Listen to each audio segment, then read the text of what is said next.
लगता है संजय राउत ने उद्धव ठाकरे की पार्टी शिवसेना की सुपारी ले रखी है। संजय ने ठान लिया है कि उद्धव को विरासत में मिली सियासत को बर्बाद करके ही दम लेंगे। जिसके शब्दों से गुंडई का बुलबुला फूटता है, जो धमकाता है, जो खुद को आग कहता है, लेकिन अपने ही पलीते से शिवसेना के महल के अंदर आग लगाता जा रहा है। संजय राउत अब वो नाम बन चुका है। सामना का एडिटोरियल कौन लिखता है, इसके शब्द किसके इशारे पर लिखे जाते हैं, अगर ये सवाल आपसे पूछा जाए तो आपका जवाब सिर्फ एक ही होगा, संजय राउत। शब्द शिवसेना के होते हैं, संजय राउत की कलम उसे कहती जाती है और जब भी विरोधियों पर प्रहार करना होता है, इसी को जरिया बनाया जाता है। इससे पहले कि हम कुछ बताएं, आपके सामने एडिटोरियल का पोस्टमार्टम करते हैं। कुछ ही घंटे पहले सामना के संपादकीय में लिखा गया है, मुंबई पाक अधिकृत कश्मीर नहीं है। ये विवाद जिसने पैदा किया उसी को मुबारक। मुंबई के हिस्से में अक्सर ये विवाद आता रहा है, लेकिन इन विवाद माफियाओं की फिक्र न करते हुए मुंबई महाराष्ट्र की राजधानी के रूप में प्रतिष्ठित है।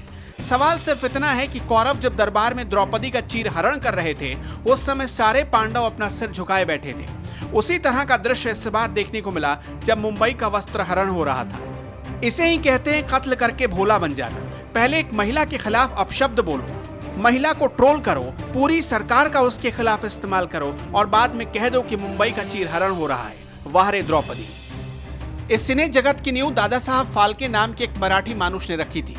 मुंबई में हर भाषा के कलाकार आज उस वृक्ष के नीचे फल खा रहे हैं। दादा साहब फाल्के को कभी भारत रत्न के खिताब से सम्मानित नहीं किया गया, लेकिन उनके द्वारा बनाई गई मायानगरी के कई लोगों को भारत रत्न ही नहीं बल्कि निशाने पाकिस्तान तक का खिताब मिला। फिलहाल यहाँ जलपान ग्रे है, ऐसी टीका टिप्पणी होती है, लेकिन मधुबाला, मीना कुमारी, दिलीप कुमार और संजय खान जैसे दिग्गज मुसलमान कलाकारों ने पर्दे पर अपना हिंदू नाम ही रखा, क्योंकि उस समय यहाँ धर्म नहीं घुसा था।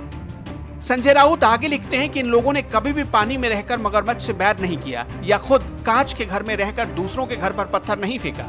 जिन्होंने फेंका उन्हें मुंबई और महाराष्ट्र का श्राप लगा।